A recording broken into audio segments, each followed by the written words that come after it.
Titanic ఆ రోజుల్లోనే one of the most prestigious project, the unsinkable అని చెప్పి దీనికి పేరు ఇచ్చారు. దీని మీద కొన్ని వందలాది వేలాది మనుషులు పనిచేశారు. But destiny had different plans. ఇది టైటానిక్ గురించి మీరు సినిమాలో చాలా తెలుసుకునే ఉంటారు. అది ఎలా ఒక ఐస్బర్గ్ని హిట్ చేసి మునిగిపోయిందని.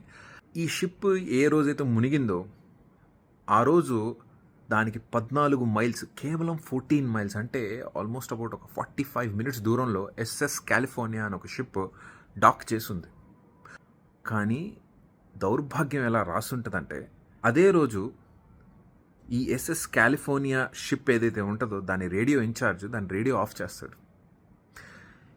అప్పటికి టైటానిక్ హిట్ అయిపోయి ఇంకెవరన్నా దగ్గరలో మనల్ని చూస్తారేమో అని చెప్పి వీళ్ళ దగ్గర ఉండే సెలబ్రేషన్ ఫ్లేర్స్, న్యూయార్క్ చేరగానే మొత్తం పటాకులు పగలగొడదాం అని చెప్పి పెట్టుకున్న ఫ్లేర్స్ అన్నింటినీ గాల్లో రిలీజ్ చేస్తారు.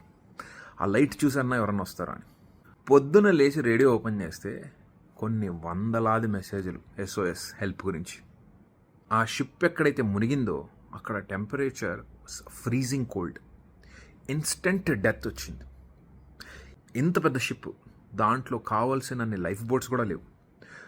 అప్రాక్సిమేట్లీ 2200 నుంచి 2300 పీపుల్ ఉన్నారు. కానీ లైఫ్ బోట్ కెపాసిటీ ఓన్లీ 1100 ఉండే. సగానికి సగం మందికి లైఫ్ బోట్లే లేవు. చూడండి ఓవర్ కాన్ఫిడెన్స్ ఎలా ఉంటుందో జీవితంలో. ఆ engineer one of the most famous one. అందులో పనిచేసిన వాళ్ళందరూ who's who of the world.